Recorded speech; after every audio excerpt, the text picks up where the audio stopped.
కూర దోసకాయ తెలుసు, తినే దోసకాయ తెలుసు. మీలో ఎంతమందికి ఈ చిట్టి దోసకాయలు తెలుసు? నాకు తెలీదండి. మొన్న వాకింగ్‌కి వెళ్ళినప్పుడు మా వదిన చూపించింది. ఇవైతే చాలా బాగున్నాయి. తీసుకొచ్చాము. పచ్చిరొయ్యలేసి కూర వండాను. చాలా టేస్టీగా ఉంది. మీరు కూడా ట్రై చేయండి.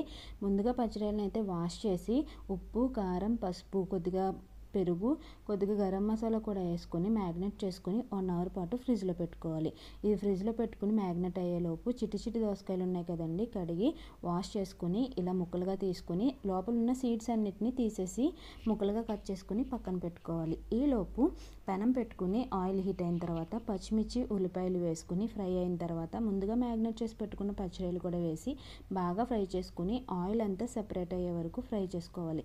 ఈ విధంగా ఫ్రై అయిన దాంట్లోకి మనం ముందుగా కట్ చేసి పెట్టుకున్న టమాటాని యాడ్ చేసి టమాటా కూడా కొంచెం మగ్గాలండి. టమాటా కూడా మగ్గి ఆయిల్ అంతా పైకి తేలేటప్పటికి ముందుగా కట్ చేసుకున్న చిట్టి దోసకాయ ముక్కలు కూడా వేసుకొని కొద్దిగా సాల్ట్, కొద్దిగా కారం వేసుకొని కొంచెం అంటే కొంచెం వాటర్ వేసి అవి బాగా మగ్గిన తర్వాత ఇంట్లోనే ప్రిపేర్ చేసుకున్న మసాలా కూడా వేసి కూర అంతా బాగా మగ్గిన తర్వాత ఆయిల్ సెపరేట్ అయిన తర్వాత దింపేసుకోవడమేనండి. కర్రీ అయితే చాలా బాగుంది. మీరు కూడా ట్రై చేయండి.